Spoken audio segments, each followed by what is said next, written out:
Good morning, people. There, maybe it's because it's a little bit later in the week, but it's a little sparse, and there's a couple of speakers not here, so maybe we'll wait another couple minutes there.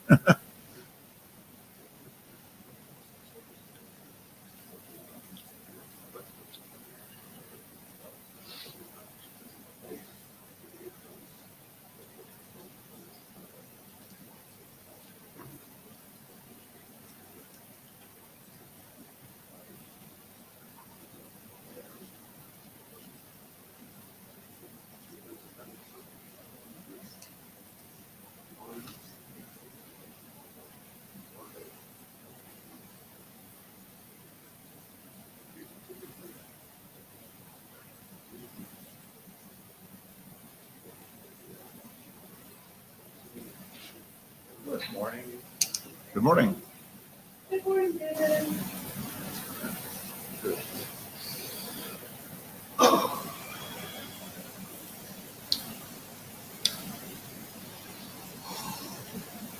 Does anyone know what Julius last year? Arise this morning. I don't know if you guys, but I did hear some talk about where David was drinking last night. Good. Well,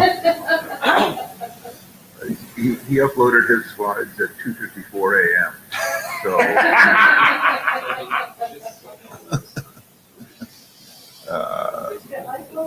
that means he must have been almost some level of sober at the time. Yeah, hopefully, once it's put off, it is around 10 o'clock afternoon. Hopefully he continues to keep my advice.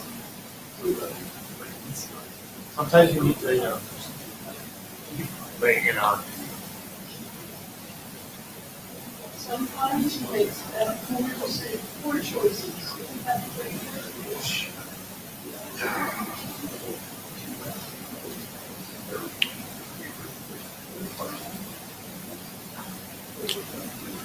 But I think when you met up for dinner at 10, just texted me like at 10 before we go around. I thought the two of you would help out at 10. We went out to dinner right after the fundraising. Oh. Then, okay, because Julius texted me and I thought his text at 10 here. That's right. But, oh, I'm sorry.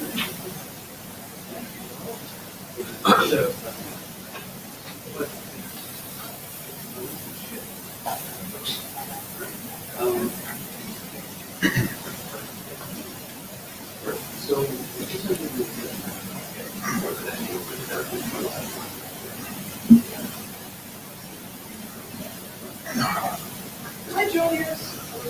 He's awake. More important, he's alive. Isn't that a free run? No. Oh, zombie. Zombie apocalypse.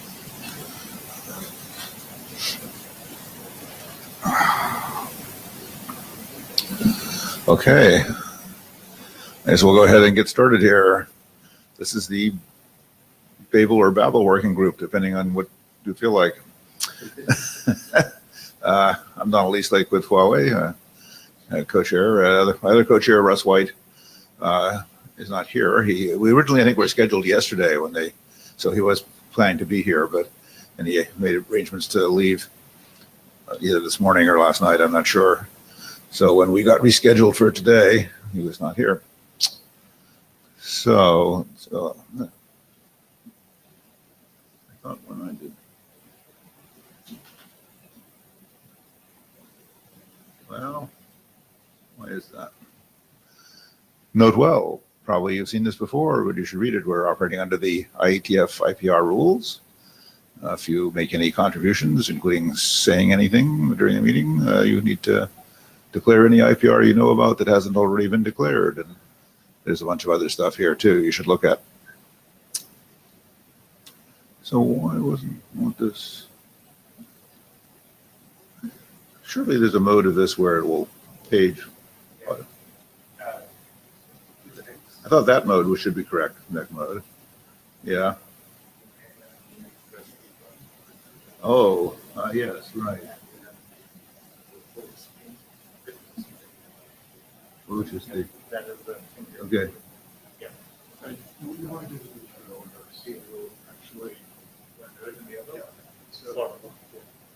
First you open it up, and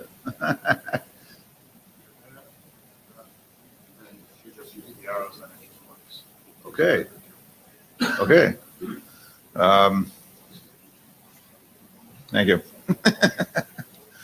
Document reviews. People should review documents if they want their documents to be reviewed, and that's what improves the quality of documents is the reviews and hopefully the resolution of the comments that are made during the reviews.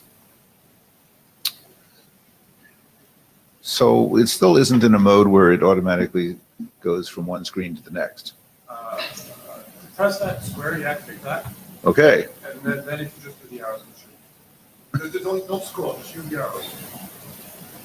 I'm not sure what you mean. If you mean the four up, right, down, left, and right arrows, that's the only thing I've used. I haven't scrolled at all during this.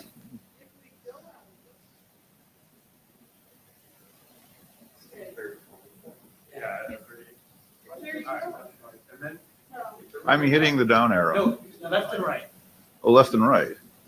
Oh, left and right. Somehow that doesn't seem logical to me. But anyway, moving right along.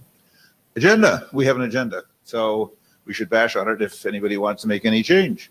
The plan is talk a bit about our status of milestones and shares, which is, I think there's good news there. And then presentations on changes to Babel HMAC, RTT-based routing, the information model, and the Yang model. And we'll sort of wrap it all up. Anybody wish to make any changes? Yeah. Well, just one note: the model is the Yang model is now a work group document, so it's published. As yes, it's sorry. Excuse me. I've tricked it everywhere else. I'm pretty sure. Not too surprisingly, I do the slides for each meeting by editing the slides for the previous meeting, and I failed to change it here. It's draft IETF Babel Yang model. It is a working group draft. Okay, no requests for changes. So we're now, that's right there. Document status. So we actually have a nifty, kind of like sort of cohesive set of 4 documents with publication requested. The applicability, the 2 security drafts, TTLS and HVAC, and RFC 6126 BIS. So seems hopefully that package will advance. We do have 3 working group drafts, including draft IETF Babel Yang model, which is correct here. The source specific and information model drafts, which are in working group last call. Other related drafts, there's the HomeNet Babel profile, which is in the RFC editor's queue in misref state, means it's waiting on normative references. And the 2 normative references it's waiting on are RFC 6126 BIS and the source specific draft. And then there's the Douglas Babel RTT extension draft. And this slide also shows the previous set of 3 experimental drafts. So we just moved the milestone of submission of RFC 6126 bis to the IESG, RG to RAD, to be more specific, from the to be done to the current ones. We're, kind of behind relative to the actual dates on the current milestones, but we are making progress, I believe, on all fronts here. The management draft, the last one, is intended to refer to the Yang draft, in my opinion. So that's kind of the status of things. I think I'll wait till after the presentations, or there were a couple of working group actions concerning adoption and last call that I said would go through this meeting, but I think I'll do things related to those at the end of the meeting. So any questions or comments on that? I guess not. Then we will proceed with the agenda and with Julia's presentations. Let's see. So how do I?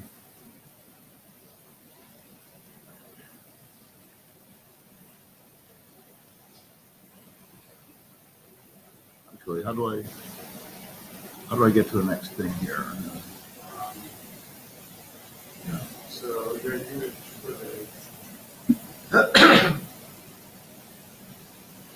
That's the. That's not what I want particularly.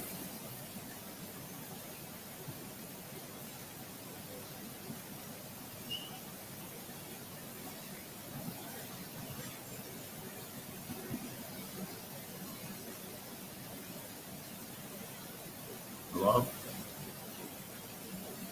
Why can't I? Oh, I see. It's just taking a while. Okay.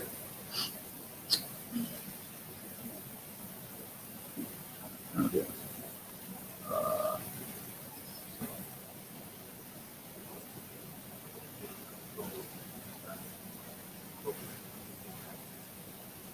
Okay.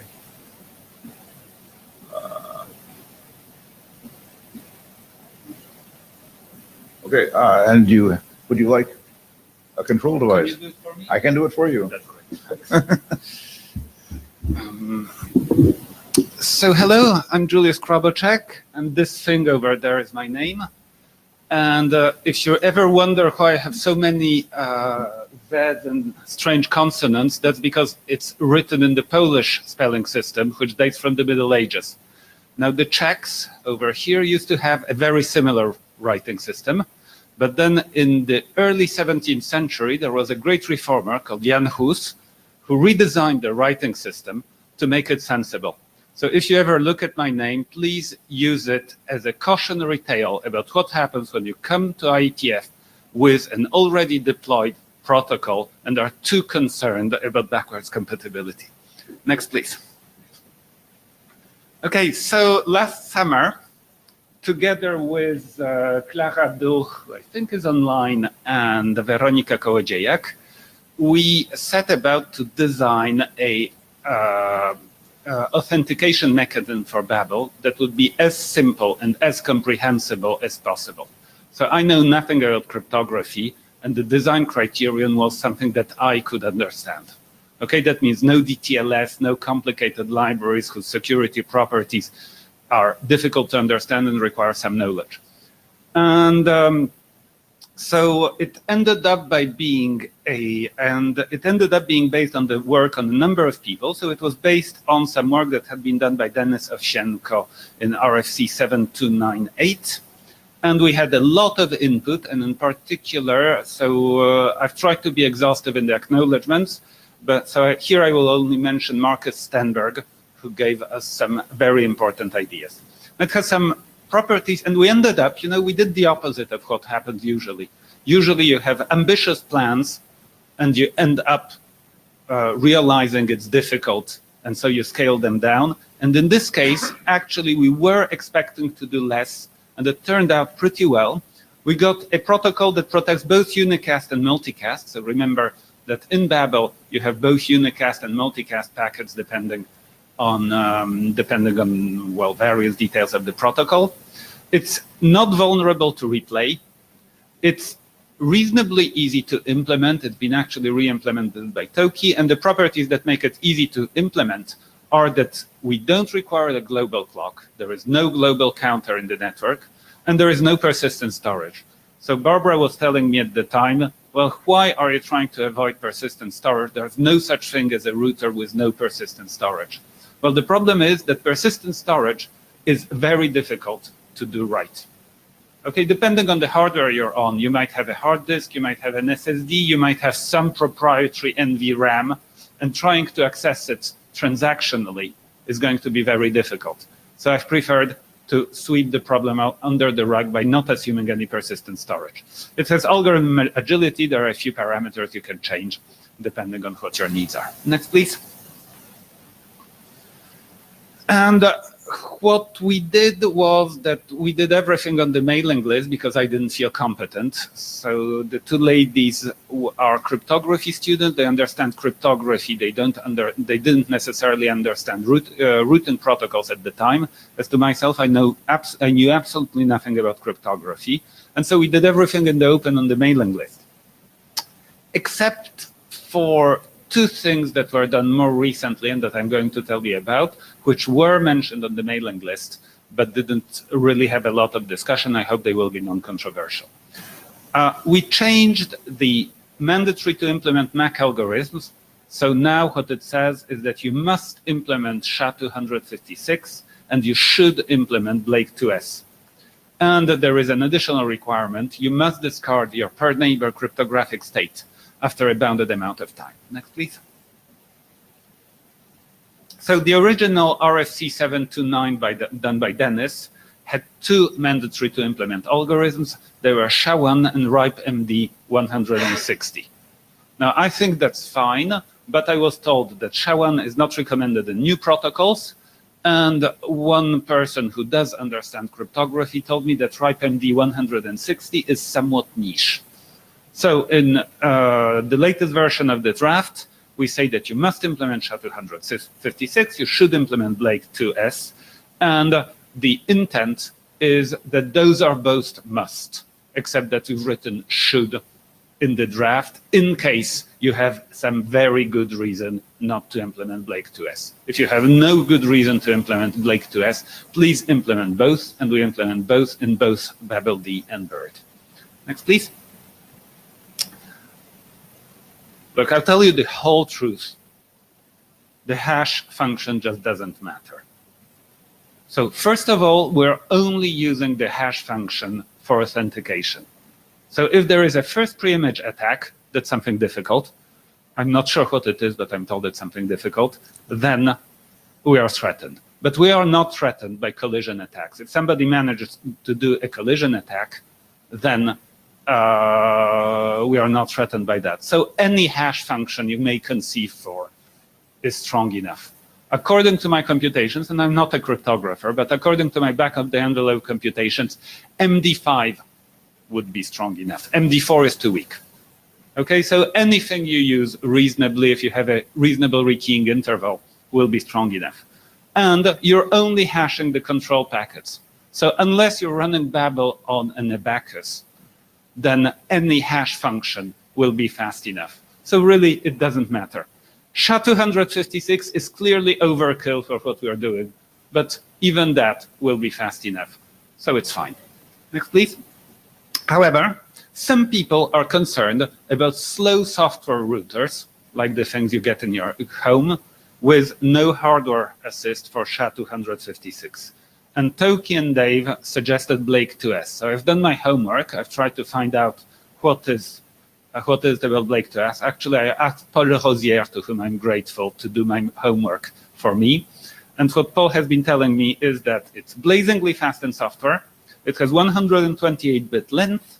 It integrates keying, so you don't need to hash over the result of hashing because the keying is integrated in the protocol. You don't need the HMAC construction. And the issue with it, which is the reason why it was rejected as SHA-3, is that it's based on very similar principles as SHA-256. And so if SHA-256 is broken, most probably Blake2S will be broken too, which should not be a problem for us, because even if it's broken, it will still be strong enough for our needs. Next, please. Okay, so that's the first thing, the change in the mandatory to implement hash algorithm. The other change is that we've added some protection against delayed packets. So Babel HMAC is invulnerable to replay. If a packet has been used once, you will not manage to use the same packet again. It's also invulnerable to reordering. What it is vulnerable to is packets being delayed. So if a packet is in the right order, it can be delayed by arbitrary amounts of time. Now, if the attacker is at a network switch, it might be able to block packets and then send them later. We don't know any attack that could be against Babel that could be using delayed packets, but the notion that there are packets that have been sent, authenticated, and they are replayed, and they are intercepted, and then sent, say, 2 hours later, is something that makes us nervous. So we've added, next please, excuse me. So one property of the protocol is that a node may, at any time, discard its per-peer cryptographic state. Okay, so you can say, okay, forget anything about the exchange I've made with a given peer, and then there is a mechanism called the challenge mechanism that will create a new cryptographic state at the cost of 1 RTT of lost packets. And the node can do that at any time. And what we've added is that now a node must discard its cryptographic state after a bounded time with no correctly authenticated packet. Okay, so we don't give any figures for the bound. We say you must ensure that there is a bound on the time on which you keep cryptographic state for somebody who's not speaking to you. Okay, and we are not specifying the mechanism, but we do give implementation advice. Next, please. So we've made 2 non-controversial changes to the protocol, and I've described them in this talk. Thank you for your attention. Michael Abramson, just a clarification. So you're doing this as an offset in time from now, and they don't have to have synchronized clocks at all. There is no requirement for the different devices to agree on what time it is. None at all. Okay, good. So we have surprisingly weak requirements. I'm still surprised we managed to do that. And if you're wondering where the catch is, there's overhead in the packet. There is basically that costs us 8 bytes per packet of overhead. Yeah, that's a typical thing that cryptography people might realize, that a lot of these things don't have a real-time clock that is battery backed up, and they might come up with any time whatsoever. And I see this all the time. I might mention that this ability to discard the cryptographic state seems really good, because that might happen like because you crashed or something. So you know. Any other questions or comments on this presentation? Let's see. So if I go, how do I get to the?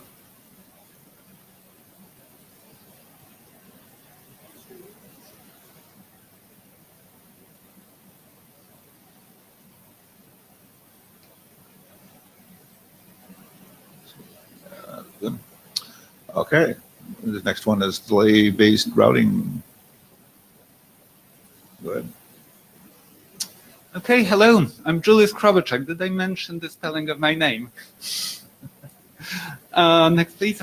So I'd like to tell you, when you grow really old, you start taking the things you did when you were young and trying to recycle them. And so today I'm going to tell you about something we did 4 years ago and that I've just asked for adoption by this working group. Now, and that's joint work with Baptiste Jongles. So there's a company in Paris, they're called Nexedi, and Nexedi are running a distributed cloud system. So they have data centers all over the place. And what they are trying to do is to build a distributed cloud out of all of those data centers. And their original plan was to run over the public IPv6 infrastructure. And that failed horribly.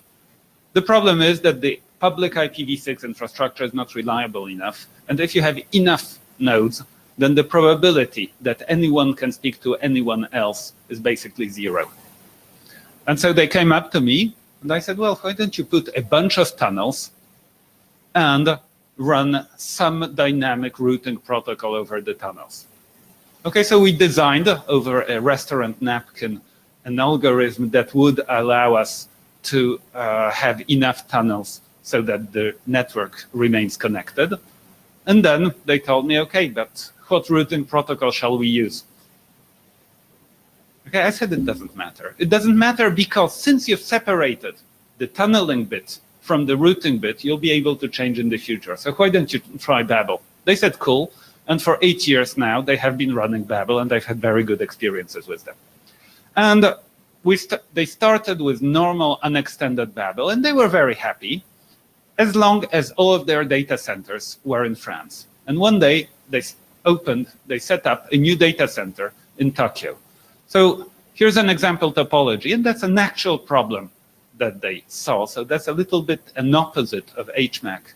HMAC is something that we did because we wanted to do something clean. Here, we were trying to solve an actual problem that real people had. And in this topology, what happens when the Lille-Marseille link breaks? The tunnel has broken for some reason because some ISP has decided that it's cheaper to break connectivity and violate their SLA rather than pay for transit. And you have no connectivity between Lille and Marseille. Well, Babel sees 2 hops through Paris and 2 hops through Tokyo. And so non-deterministically, 1/2 of the time, it will decide to route the packet from Lille to Marseille through Tokyo. We have nothing against Tokyo, but clearly routing packets from Lille to Marseille through Tokyo is a bad idea. Next, please. So my first suggestion was, why don't you put a GPS in every router? And then we can use the geographical distance for breaking ties in our routing. And they said, that's out of the question. That's out of the question. And what they told me was that the problem was not the price of the GPS. The problem is the human being who is going to make sure that all of those GPS are running at any given time. So you're introducing too much failure modes. You're introducing unusual things in the data center. They said that's out of the question. So we decided to measure the two-way delay, the RTT, and derive a metric from that. So before somebody comes up and tells me about TCP Vegas or LEDBAT or BBR, or is it BRR? BBR. Okay, all of those things that measure one-way delay. I know it's possible to measure one-way delay, but it's more fragile than RTT, and it's more difficult to implement. And remember that here we are not doing a congestion control algorithm. What we're doing here is a routing protocol. The goal of the routing protocol is to select the best route. So you are not required to accurately model reality. As long as you've managed to find the best route, you've won, even if your modeling of reality is somewhat coarse. And RTT appears to be good enough, at least for this application. And the problem is that the natural way to measure RTT, basically ping, requires asymmetric, there's a client and a server, and synchronous interaction. You have to answer the ping as fast as possible. Now, Babel is a symmetric protocol, it's an asynchronous protocol. Nowhere in Babel does it say you have to reply straight away. There are times where it says you must send a packet in a timely manner, but at no point do you have to react immediately. And the other problem is that using RTT as input to a routing metric causes a negative feedback loop, which I'm going to describe, which might lead to persistent oscillations. Next, please. So RTT is, on this diagram, the distance between T0 and T. And the natural way of measuring it is to send a packet from a client to a server and have the server reply as quickly as possible. So first, that's asymmetric. That's something we could work around. Actually, there's no big deal with doing asymmetric stuff within Babel. But the other problem is that when the server replies the ping, it must answer pong as quickly as possible. And the delay you have between the ping and the pong is what is going to kill your accuracy. And now, because in Babel you're allowed to reply later, you might have buffered some stuff to be sent later. And here you have tricky issues of, do I flash everything right now and cause congestion? Do I reorder packets and cause pathology due to packet reordering? Okay, it looked like a little bit tricky to implement. Next, please. And so what we decided to do was to use Mills' algorithm. So Mills' algorithm was done by Mills, and it was originally implemented in Hello, which was the routing protocol used by the fuzzball, for people who still remember the fuzzball. So either people who are old enough to remember fuzzball, or people who, like me, enjoy doing protocol archaeology. And so there's actually a TLV in Babel that is named in the honor of the Hello routing protocol. And the same algorithm has been used later, still by Mills, in something that all of you are using, which is NTP. So the idea of Mills' algorithm is that you do a symmetric asynchronous ping. You send your packets at any time you want. And here I'm concentrating on the second packet, the one that goes at time TT from the right to the left. And this packet is not just a silly ping packet with no data. It contains 3 timestamps, which are TO, which is copied from the previous packet in the other direction, which is called the origin timestamp.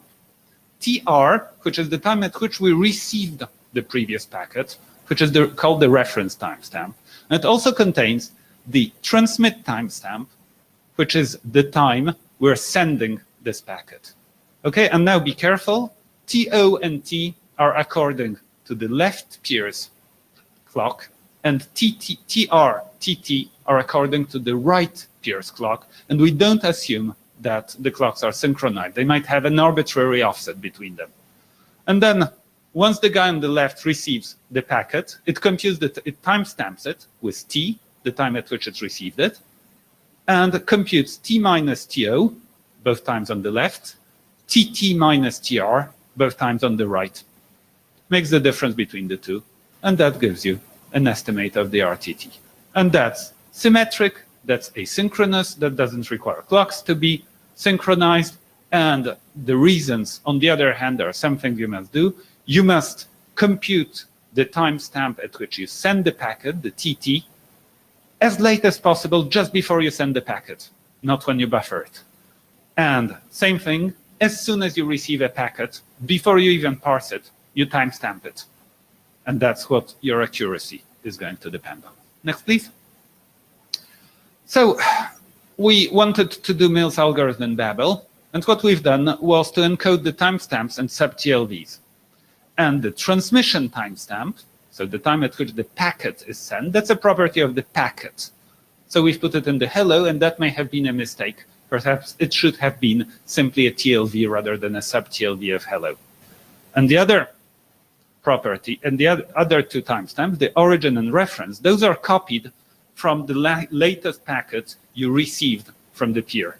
So they are specific to a given peer, and they are solved as sub-TLVs of the IHU TLV. And originally we started with a 10 millisecond granularity, and then Dave told us what he thought about it. You know Dave? You know how he tells you that he disagrees like 7 times in a row. Okay, until you get it. And I wasn't sure, but my co-author, Baptiste, said, look, he's absolutely right. It costs us 4 extra bytes, and we never know when the extra precision might come out to be useful. And so the granularity is 1 microsecond. Next, please. Okay, no secrets here. 32 bits rolls around every 36 years, or is it 72? I'm not sure with the sign, but okay, no particular issues here. Next, please.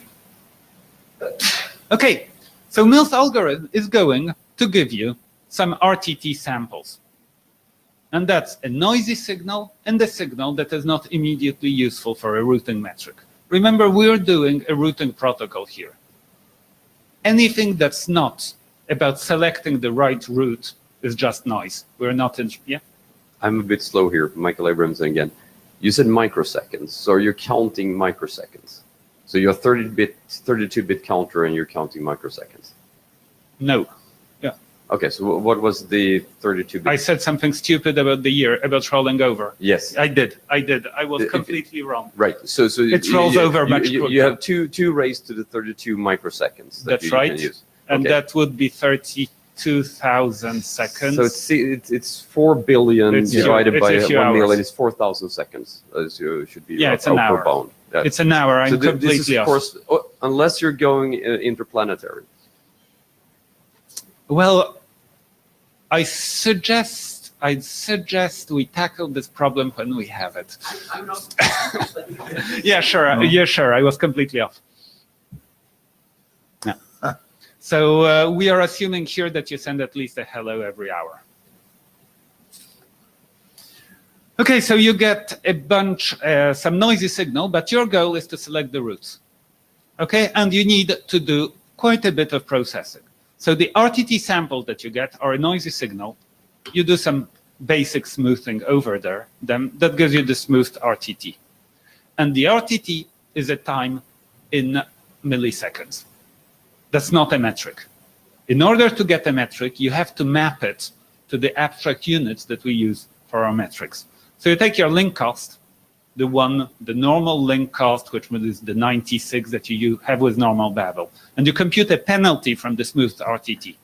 And this penalty is not a linear map from the RTT. I'm going to explain how. You add the penalty to the link cost. From that, you derive a metric.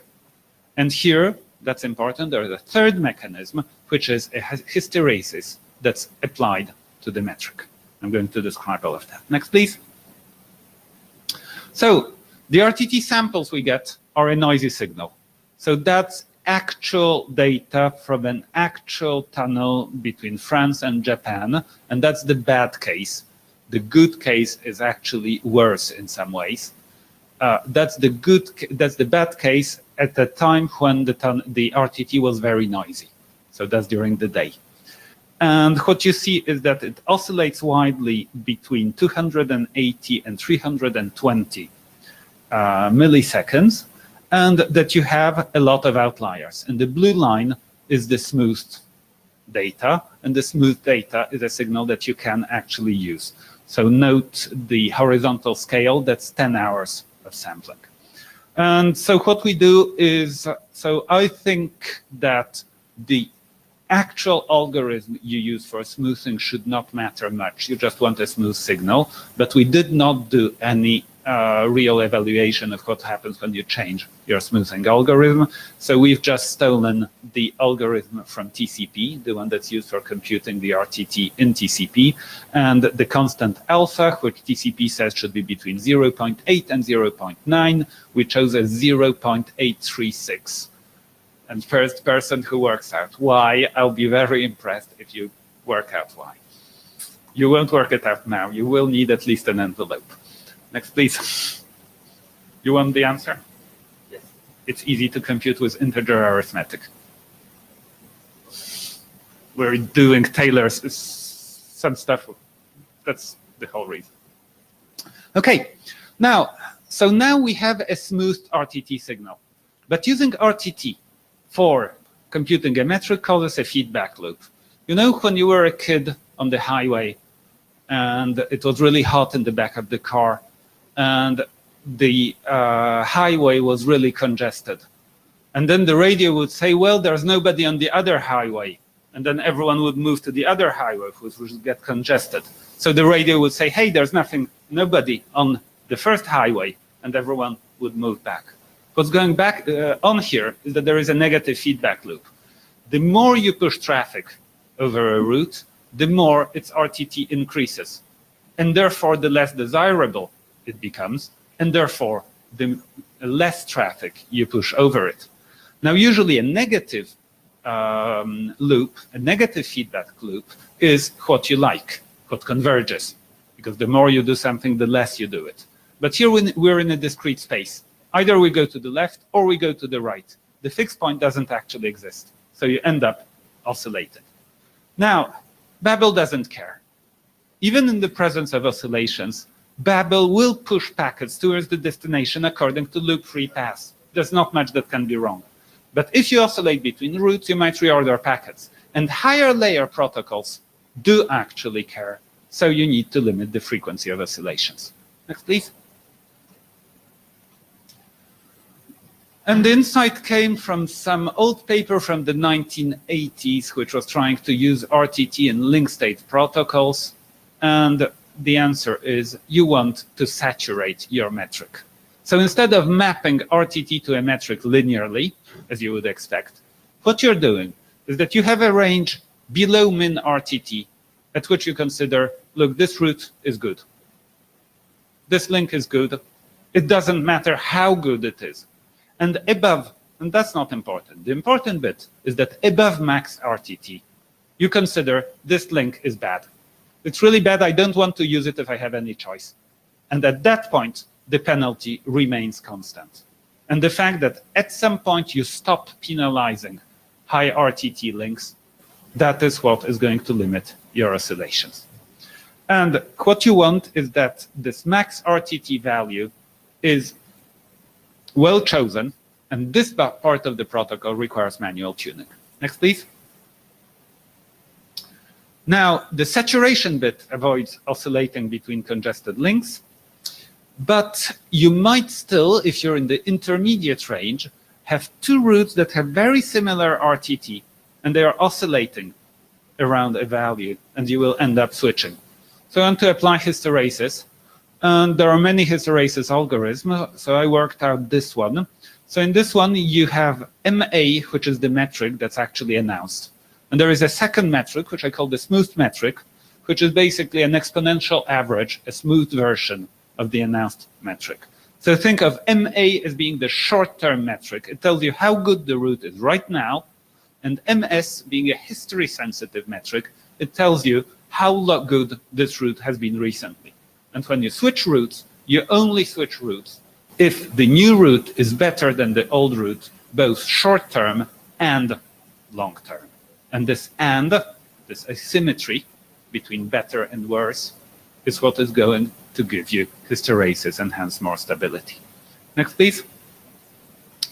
That's with hysteresis and no smoothing.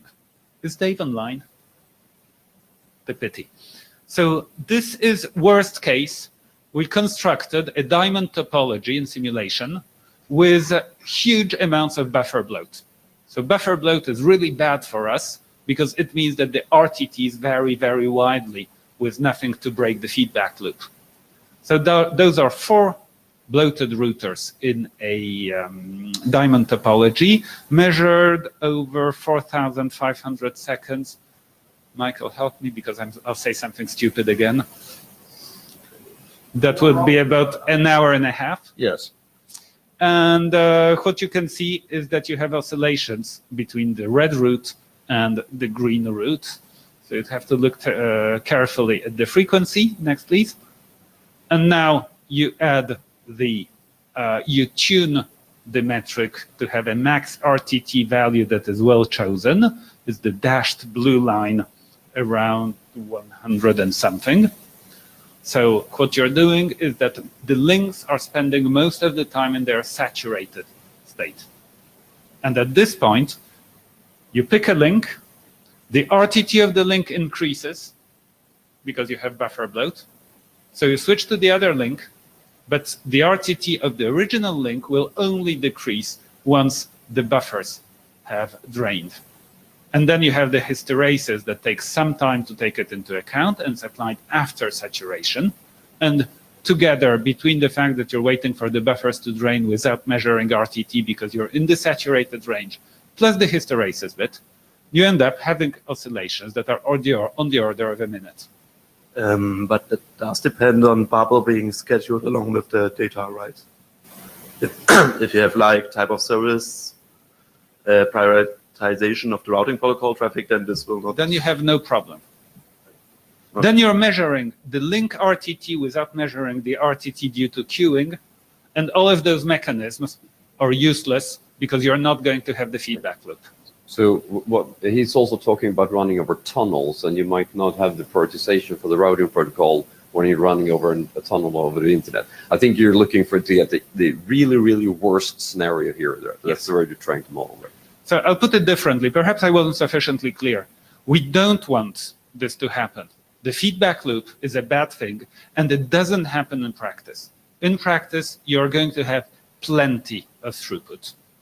Okay, you're running over gigabit links.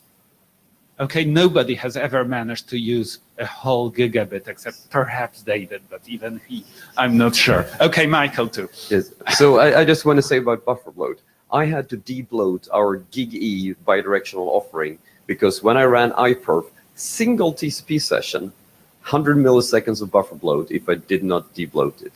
The standard config just asked the router to shape at 1 gigabit per second. Then the TCP guys have done a wonderful job, and TCP will take all the bandwidth and I'll use 100 milliseconds of buffering.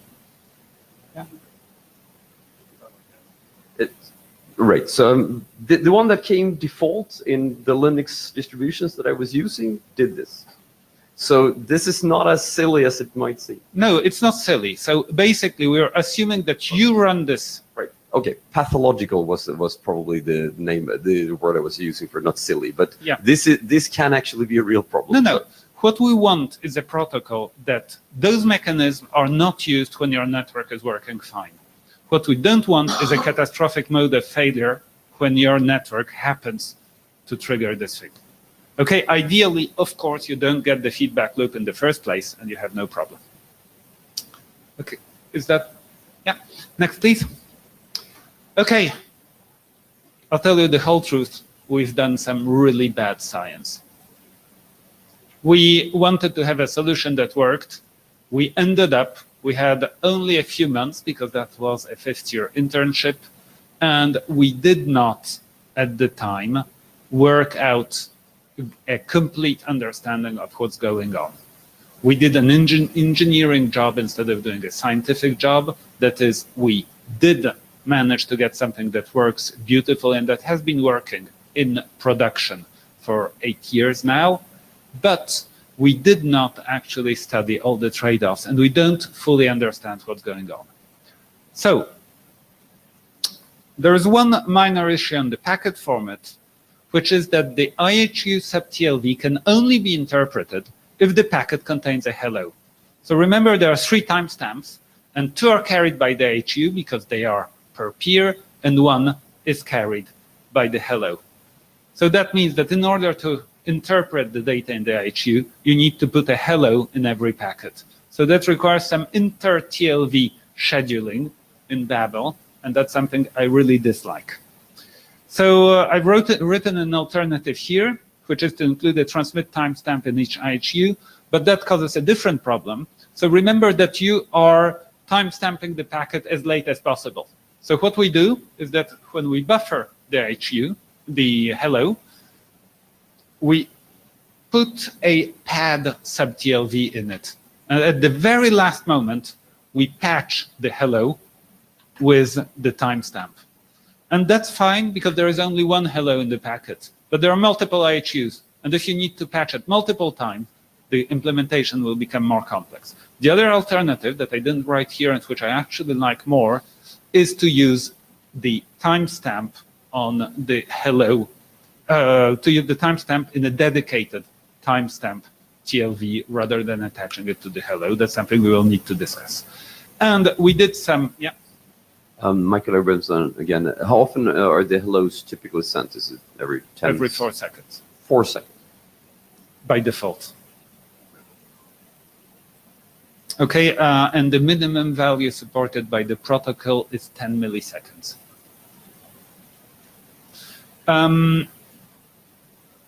And what we did is that we did do evaluating of the interesting bits, like why saturating is important, but there are some things that where we did not do our job up to the end. We didn't evaluate what happens when you change smoothing functions. That's something that doesn't bother me much because the answer is pretty clear. Nothing much will happen because the smoothing is not important. Bad things happen in this protocol if max RTT is too large. If max RTT is too large, you get oscillations in the bad cases. And we didn't do any work on auto-tuning max RTT, which should be doable. And I think that's our greatest sin. We didn't fully evaluate the effect of hysteresis and how the hysteresis should be tuned. So it's obvious you need some form of hysteresis, but whether we've done the right thing, that's not clear at all. Next, please. And that is the reason why, so what we have here is something that works beautifully in production. We'd like to get it standardized. And the packet format, I think, is something that we understand. We understand the trade-offs. But in order to make use of it, you have to use a bunch of algorithms, and those algorithms are not fully understood. So what I would like to see would be a situation in which we manage to standardize the packet format, and in the normative part of the document, just say, hey, folks, that's how you measure RTT and Babel if you need RTT. And what you use this RTT for, I'd like to avoid standardizing, because I don't think we're ready to standardize that, and just have an informative appendix saying, look, that's what we've used it for. It works pretty well. Okay, you might take inspiration, and we would like to do more research about the algorithm, but of course no ETA for that, because there is always other stuff coming up. Thank you for your attention. David Skenazy, Google. Thanks, Julius. First point, I'm really supportive of this work, and I do think it should happen here. I'm really glad that we have one actually deployed extension like this, which really reassures us that the extension mechanism in Babel works. So that's a great use case that we're shipping something that we know is solid. Now a question, have you, just out of curiosity, have you tried running this in Babel-D, running both the RTT extension and HMAC, and how does that impact timing? Oh, it doesn't work. It doesn't work due to a limitation of the implementation. So remember that in order to make this work, you need to have a hello together with every IHU. So the timestamp will be ignored if an IHU is spent in a packet that doesn't have a hello. Now remember that with DTLS, HMAC, no, with HMAC we haven't. With DTLS it doesn't work, with HMAC we haven't. We haven't done any testing. There's no reason it shouldn't work. No incompatibility with HMAC. And it might impact the timing. It might impact the timing, but that's just one pass of hashing over the packet. But that's a good experiment to do, yeah. And so it might be worth just adding somewhere in the document that it doesn't work with DTLS and saying why. Because I think that's an acceptable. No, that's the implementation. That's the implementation. That's not the protocol, because nothing prevents you.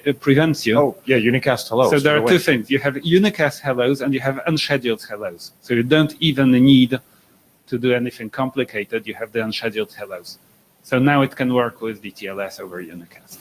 Cool. Like maybe explaining how to do that could be a nice appendix or something. I'd rather we didn't explain it until we did it. Are there any other comments or questions? So there's a call for working group adoption was posted, which ends at this meeting, and there's been strong support on the mailing list and no opposition. Is there anybody in the room that's opposed to adopting this as a working group draft? Hearing nobody, it is so adopted, and I'll ask the authors to post the 00 version as a working group draft. Thank you very much.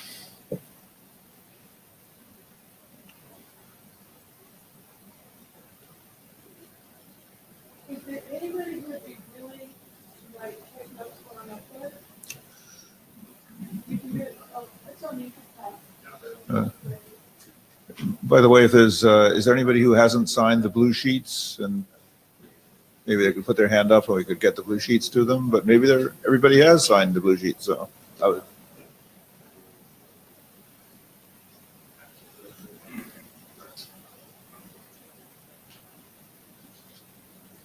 And then the button. You have to this one too? Yeah, the magic button. Ah, okay.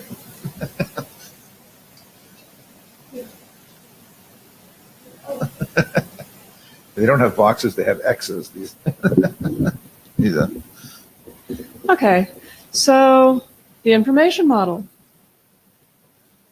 It is in WGLC, which means, Oh, sorry. I'm screwing up. Donald, You're as bad as Aaron. Oh my God. In the Pechacucha, Aaron was like forwarding my slides before I was done with my 20 seconds, and it was so wrong. Okay. I just got in the habit with Julius's presentation where I had to advance the slides. So All right, you now get 20 seconds per slide. Okay. So, anyway, we have been, Mahesh and I have had a great discussion, at least I think so. I don't know how Mahesh feels about it. And we've been doing it over on GitHub, in my GitHub site where I've been trying to keep editors' drafts and things like that.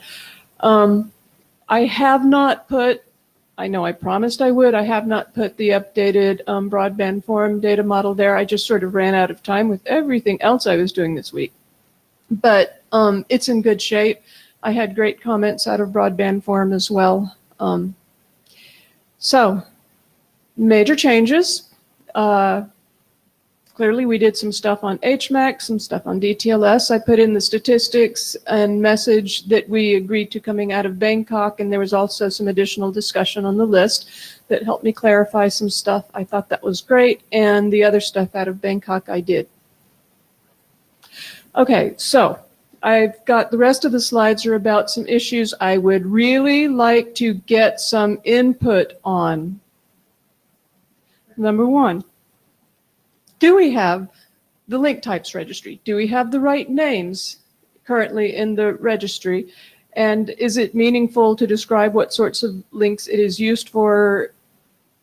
And is there any idea on how extensive the list should be? Now, Julius has previously said, this is, I think, you really only want the main four, and then we can leave some room for experimental stuff at this time if they want it. Mahesh and I have discussed that, in fact, now that we understand better that Ethernet isn't really just Ethernet, but it supposedly incorporates everything that's wired, including all of the no new wire protocols like Powerline and Mocha and things like that. We're really confused and wondering if we should change it back to wired or Julius. So if you look at the BABEL-D implementation, you're going to have a lot of per-link tweaks. Are you going to use packet loss for computing the metric? Are you going to use RTT for computing the metric? Are you going to use split horizon and so on? That's impossible for a normal human being to tune. And because of that, we have bundled sets of parameters into names that you can give to the actual users who don't want to understand all of the details. So for example, wired means no link quality estimation, no RTT, and use split horizon. Okay. I'm not very keen on inserting things that don't have clear mappings onto the algorithms used by Babel. So, Michael Abrams, so instead of inferring these properties, don't you want to model those properties instead?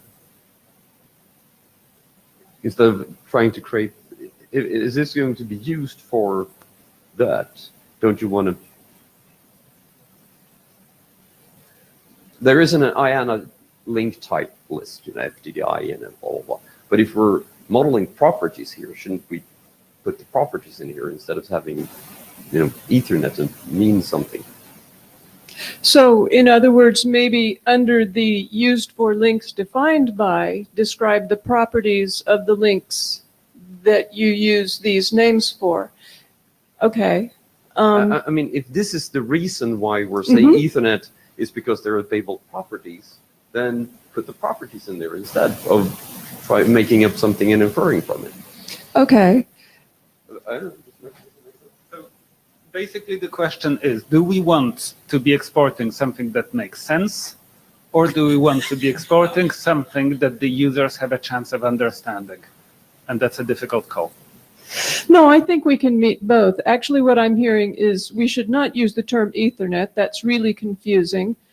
The description should be really about the properties of the types of links. And this should be, I don't know, maybe the names can be more esoteric to meet the description or to characterize the grouping of link characteristics. Benedict Wong. I would agree with that in that for wireless, I'm not sure whether Babel is considered over cellular networks, but the RSSI kind of thing for the standard Wi-Fi and over a cellular network will be very, very different. Okay, I think I've got a way forward on this and I understand better, and we may actually change this from a link type to a link properties type, just so that we get it completely out of the people who are thinking of the IANA IF list. Yeah, cool. I hope you got that on the notes. Oh my God. Well, hopefully, the Meet Echo recording will work. Okay. HMAC DTLS interfaces modeling. Had some discussion of additive interfaces. Oh, good. Michael's leaving us. Okay. You just said 1 hour, so I made it 1 hour. Nobody said 1 hour. Go away. Okay. Now, Mahesh and I were discussing, and actually I got some input in broadband forum that we should actually change the direction of the reference. Right now I was trying to reference two interfaces from HMAC and DTLS, but it's been suggested that it might really solve a whole lot of issues if we change the direction and from interfaces reference the HMAC and DTLS objects, and that would actually match more closely with what Julius was describing on the list as to what you were doing. If we do this, I still need to consider where to put the global DTLS and HMAC parameters in this decision, because I'm pretty sure that like the use of the cached info extension, we don't want that to be kind of a per interface decision. But maybe I don't know, and that would be a useful thing to get feedback on, similar to the server certificate type extension. And those are the DTLS things. And then on the HMAC side, we've got whether the verification of received packets is enabled. And the question is, if we move the direction of linkage, should these things be considered interface specific or should they be global? And nobody's going to help me answer that. Are you okay with changing the direction of the reference? Because it matches more closely with what you described, Julius. Okay. So the other question Let it then be gets, noted that Julius nodded. Yeah, thank you. Julius nodded. Okay. And it was not nodding off. That was an actual responsive nod. Yeah. Okay, Julius Krabacek. The question here is whether an security credential refers to an interface or an interface refers to a credential. Or a group of credentials. Right now Yeah. there is a disagreement between my implementation and the information model, and we are trying to work out whether I'm wrong and Barbara is right, or whether Barbara's... I got confused.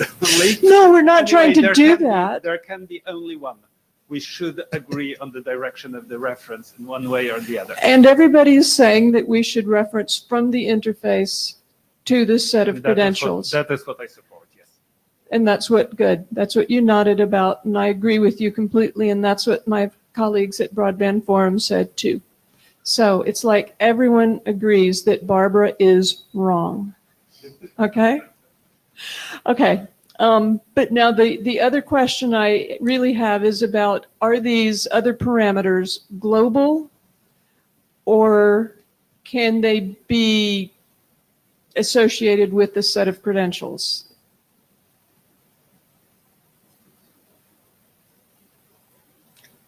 Okay, verification of received packets. That's clearly you want that to be per link. You have a secure router. You're adding a new link. There are insecure routers on this link. You want to transition the new link. You don't want to disable security on all the other links just because you've added a new insecure link. Okay, so on the HMAC, it can be associated with a set of credentials that the link points to. or I would say it should be associated with the link itself. With the link. The interface itself. okay. So you have a set of credentials. It's on all of your interfaces. You're adding a new interface, and you're adding this new interface incrementally. So basically, these parameters And the- get and the added up credentials under the are the same. interface. Yeah, The that's where I parameters would go to put the it. interface for HMAC. Okay. Yeah, for this specific one you've quoted, which is whether verification of received packets is enabled. Right. Those get added, that goes to the interface. Okay. Mahesh Chetanandani. I think we should try to answer the question of which interface refers to DTLS HMAC object or the other way around is by asking the question, do you have one interface that refers to multiple DTLS/HMAC objects, or that you can have a given DTLS/HMAC object being used by multiple interfaces? What is the case? I think a single DTLS can be used by multiple interfaces, and that's highly desirable because we want there to be kind of a default or to be able to use a single for everything. But the other one that Toke did bring up was it would also be desirable to have a single interface be able to point to multiple objects. And I think we can have both. And for HMAC, it's once we pull this global parameter out, I think we're fine. I now need to, though, understand the DTLS, whether the DTLS things are global or are they link specific. Or you don't look convinced. I'm sorry. So We'll talk. I think it's hard to do that here, but typically you want to have a many-to-many, so an interface can have many something, and this thing should have like a name that you reference it by. This credential, like a SSH key, if you're doing that, or so on, you should have that flexibility because that always comes up sometimes later. I would say that you would want to do something like that. We'll get to names later. Okay. So if the DTLS people could kind of think about, are these DTLS parameters global or would they be kind of link specific? That would be really helpful. Yeah, they're not going to answer me today, but I want an answer. And if you don't give me an answer, I'm going to make a decision. Okay. Name for DTLS cert and HMAC key. And this is more informative because Mahesh and I have already agreed on this. We're going to be naming these things so that they have a unique key that you can refer to them by because there's really nothing else to refer to them by. You're not going to refer to a key by its value. Okay. Let's see. So we've also taken one step up. This was about the actual certificate and key, but one level down we had these objects and some of this, where we're trying to figure out how to refer to these HMAC and DTLS objects that contain keys, one or more keys. And Mahesh and I had disagreement on where to specify the unique key because in some of my modeling that I do on the broadband forums side, we have auto-generated things if you don't specify a unique key, so I don't need the information model to do something for me necessarily. And so I think, Mahesh, we kind of agreed that you can just specify something in Yang if we don't do anything here. Does anyone else? Oh, Julius does have something to say. And why not a hash of the content? Say what? Oh my God. Or even simpler, why not use the key as the identifier itself? A fingerprint or something like that. So, okay, so that goes back to this one. This is a specific certificate or a specific key. And that's a human readable name. User specified. It can be. So It's the information model. At this level, it doesn't care.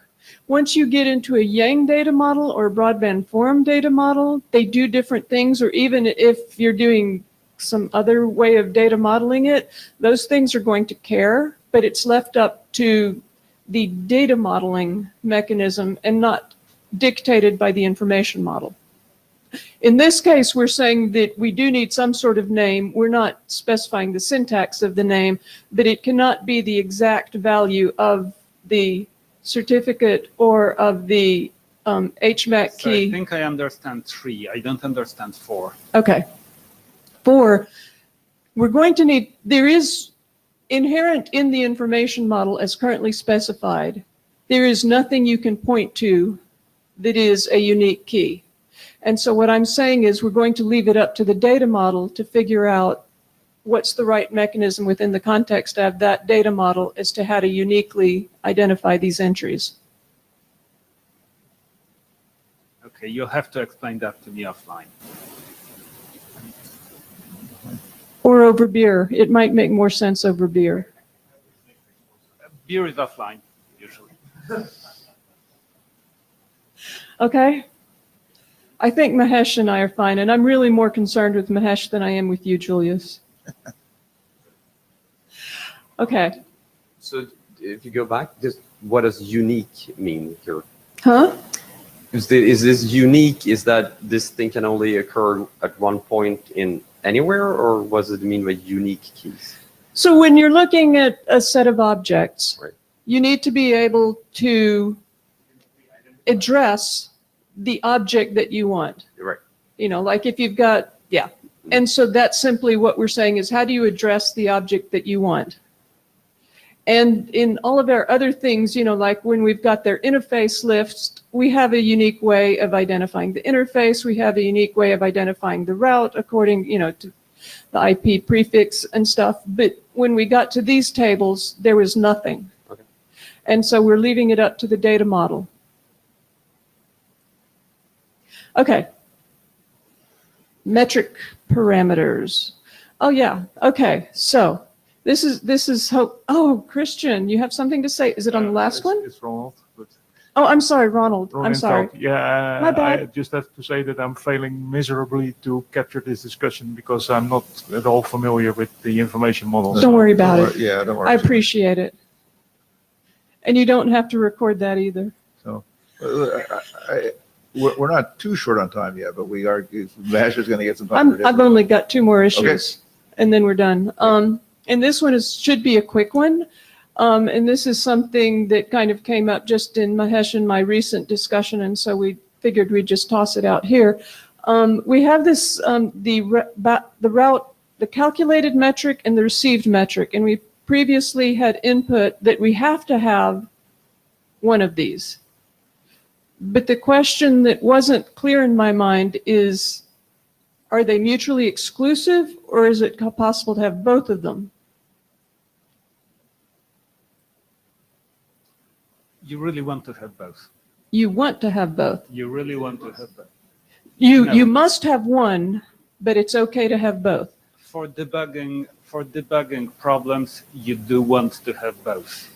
You So you must have one. Having both is desirable. that's right. Perfect. That was quick. Okay.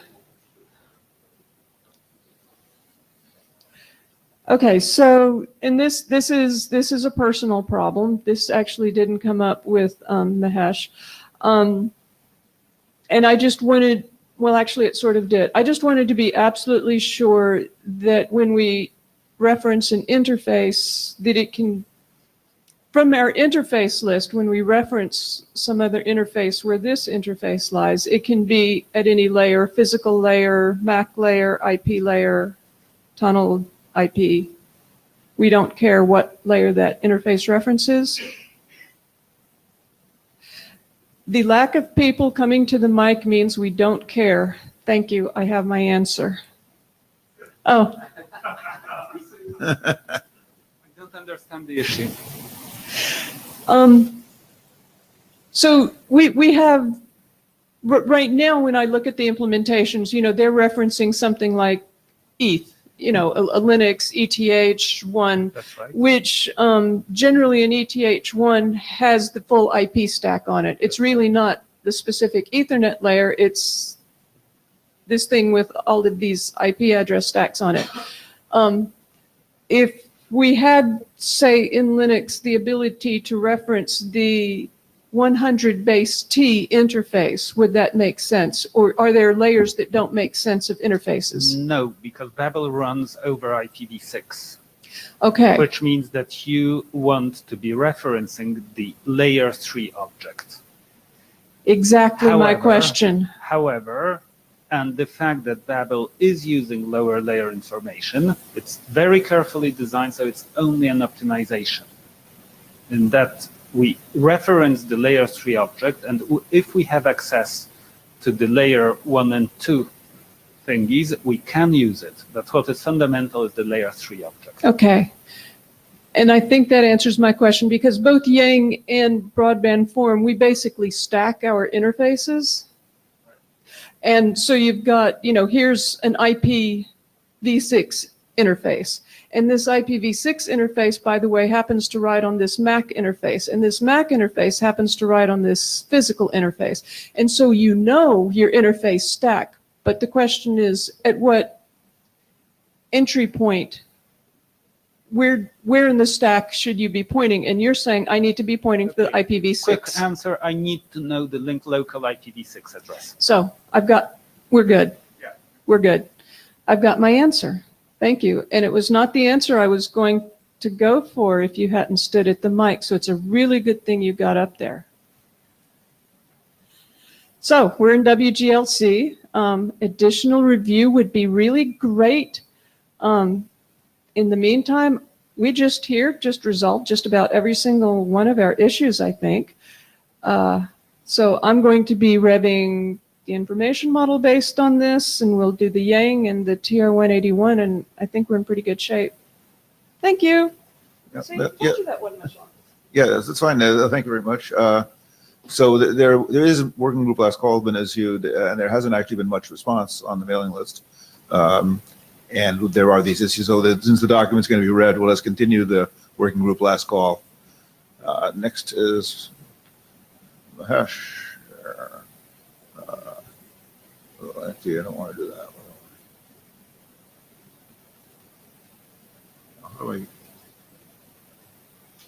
How do I get out of this thing? This state? Oh, it's that. There we go. Sorry.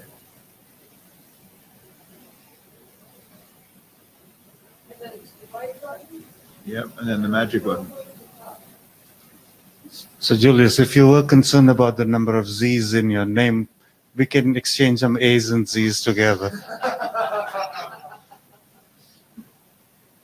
All right, the status of the document, it is a work group document, as Donald has already verified. We did manage to augment the routing management interface, RFC, which brought us support for addition of RIB. The VRF instance is something that is now available for us to also add. I haven't quite done that as yet, so in the next rev, I'll take care of that. So with the changes, the model now looks something like this. As we say, I'm augmenting the routing RFC 8349. And as Barbara said, we have now HMAC and DTLS support, which we have added to the Yang model. At the bottom is the addition for RIB and RIB support under that. So issues. So much like Barbara, I also have my own GitHub, which is tracking all the issues related to the data model. This discussion I think we have had, so I'm going to kind of skip over this because I think we're going to come back with a proposal on how to really model the link type. So Barbara and I had to go back quite a bit on this discussion of mandatory values. And I finally, after several attempts and a good breakfast, Barbara explained to me that the two attributes that she's trying to address. One is mandatory to implement, which is not what this is about, slide is about. And there's mandatory from a model perspective as far as values that need to be provided for the protocol to work correctly.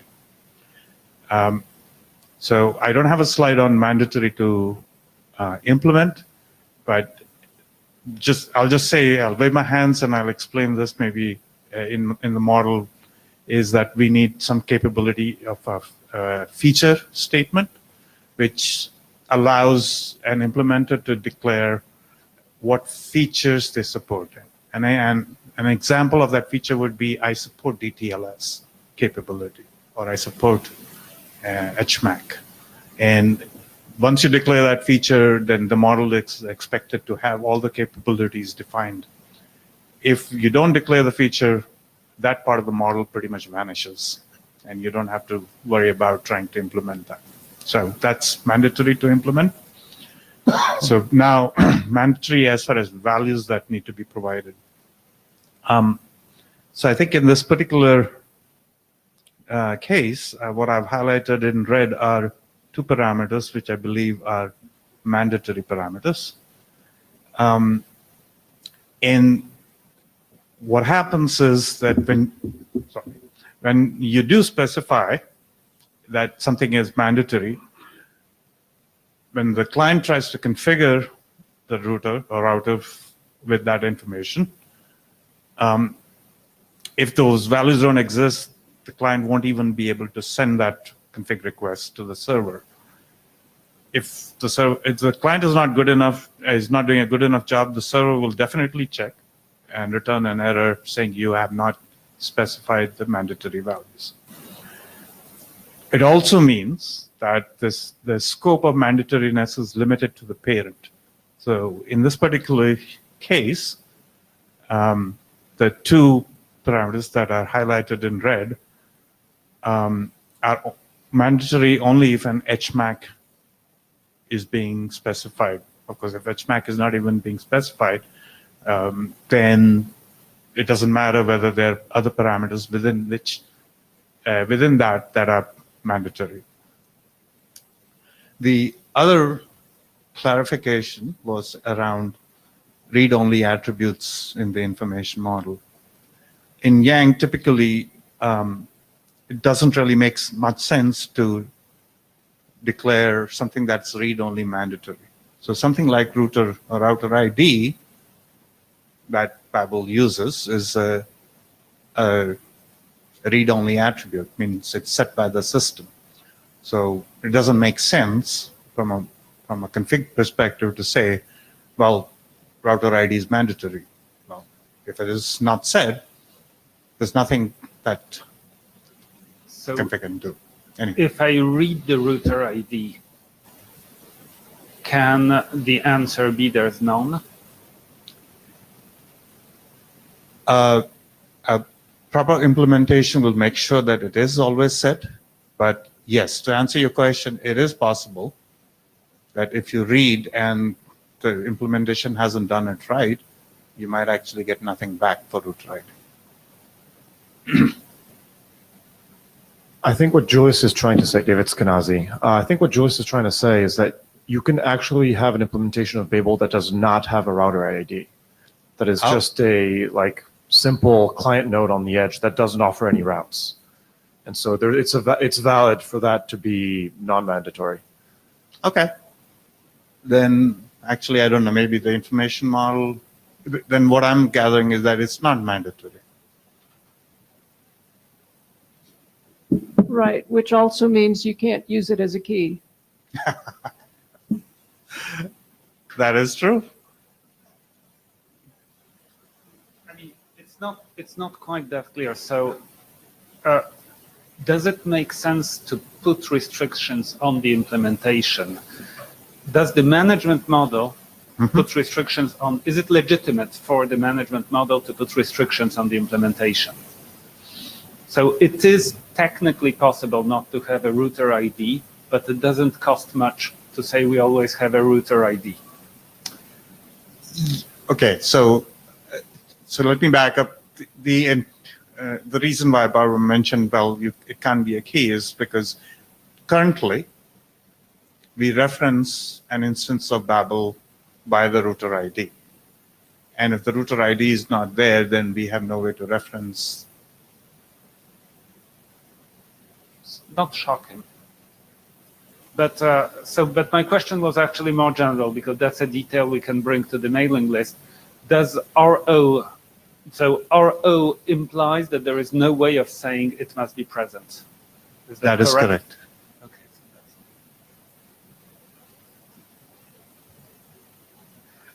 Sorry. There are no way other to ways of enforce- saying it, Yeah. but in Yang, RO does not imply that. There are other ways. What I mean to say is that it's not enforceable. I mean, you can have it in the description and you say you must provide, but okay. All right, so we have had discussion of keys on the mailing list, and I don't know where this discussion.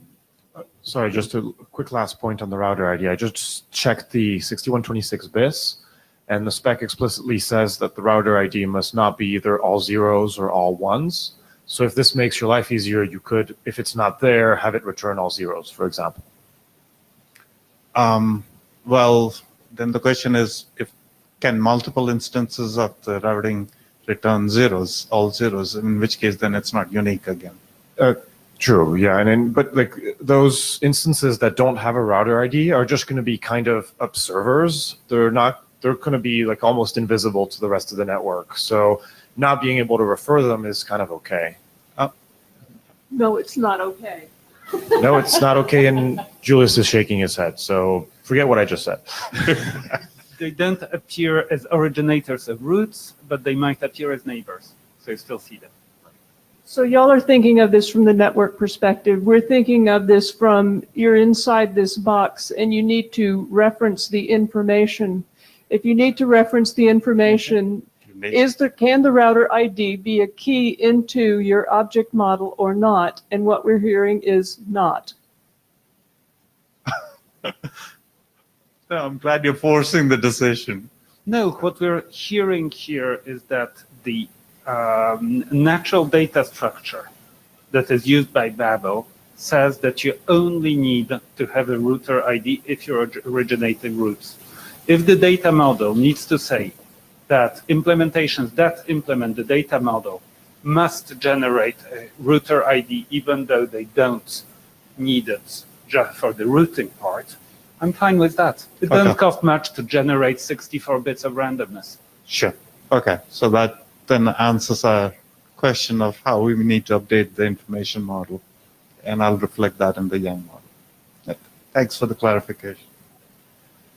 Okay, so I'm not a security expert, and I just go based on what is there and some of the data models. So my effort is to try to just bring attention to the fact that there are other data models that we have to deal with as far as setting up keys, key exchanges, and everything related to that. So there is already an RFC for symmetric keys and how to store them and how to use them. There is a draft on the asymmetric key and certificate support that is in the works in the NetConf working group. But none of these, of course, have anything that supports key rotation. I don't know if that's important. If that's important, we need to figure out how we will support that. And then I think this is the question I think Julius brought up on the mailing list is how do you share keys across domains as HMAC uses symmetric keys. So I don't know if these are issues, but I'm just keeping it there so that we don't forget it as we try to progress the draft. Either we decide it's not an issue and close them, or we try to come up with answers. No update on the routing policy and augmenting the routing policy model. I'll do that in the next version. And my final issue is with example configurations. I really could use some help here. I would appreciate trying to get some configuration examples that I can use not only to validate the model, but also showcase to people who want to use the model how it can be configured. So if there are different implementations of the model that have different ways to configure, I would imagine that would be very, not very kosher, but if it is the case, let me know. But basically, I would appreciate some examples that I can use for validating the data model. So what you're asking for are examples of real configurations in the current ad hoc configuration language of our different implementations. Is that correct? That's fine. You give it to me. I'll do the translation of that into what would be accepted by the data model. And then we can validate to make sure that the example makes sense. Right, so it's mainly wanting real data, but it doesn't have to already be in the Yang syntax. That's correct. I can do the translation to the Yang syntax. Including HMAC keys, of course. Yes, that's what is part of your configuration. All right, that's it. Okay, thank you very much. We're actually out of time. So people should help Mahesh getting things he's asking for. You can post something to the list asking for that also, or if you don't, I will maybe when the minutes are done and stuff. So thanks everybody for here. I think we're making great progress. We have a great package of documents already in the publication requested state, and more documents coming along. So see you all on the mailing list, and is Montreal at the next IETF meeting, I think. Anybody have anything else they want to bring up? I guess not. If you did not sign the blue sheets, they're up in front here. Please come and sign them. Thanks again.